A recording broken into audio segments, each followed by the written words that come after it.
Bienvenidos al curso de gestión de siniestros en el mercado asegurador.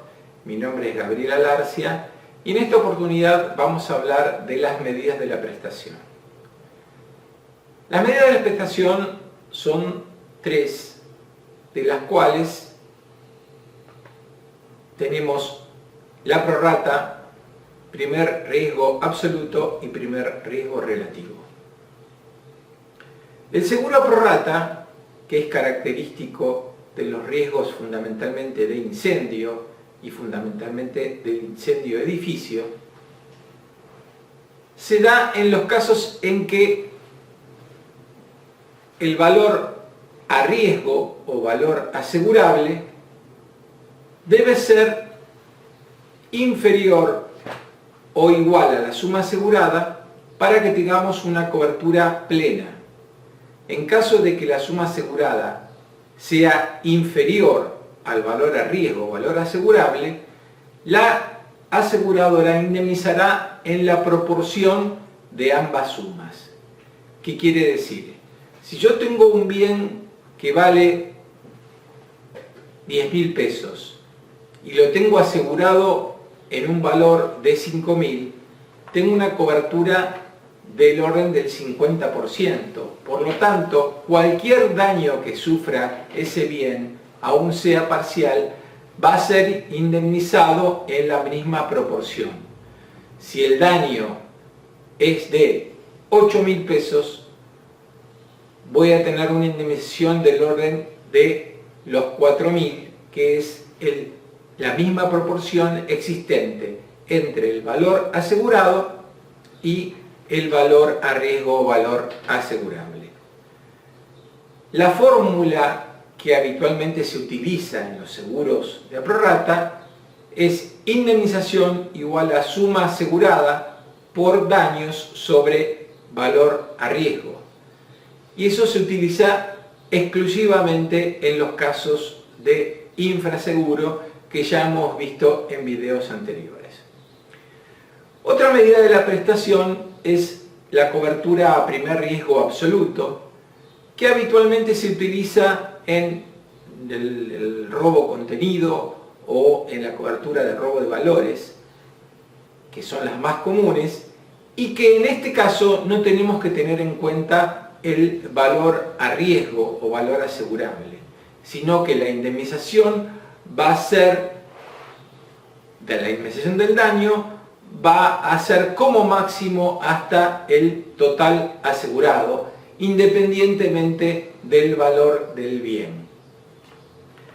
Existe otra medida de la prestación, que es la cobertura a primer riesgo relativo.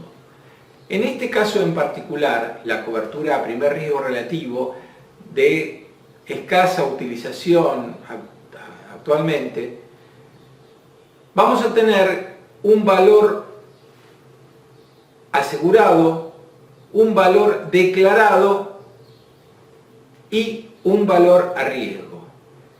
Esto se utiliza fundamentalmente para determinadas actividades, como puede ser las casas de artículos para el hogar, en la cual la pérdida máxima probable en el caso de un robo es una proporción de la suma asegurada, o mejor dicho, no de la suma asegurada, sino del valor en riesgo.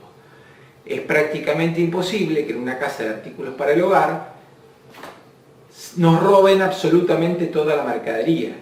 Entonces, lo que habitualmente se contrata es una suma determinada, parte de o una proporción del valor total de la mercadería. Por ejemplo, tomamos una suma asegurada de 1.000.000 de pesos sobre un valor asegurable de 4 millones. Es una relación de 1 a 4.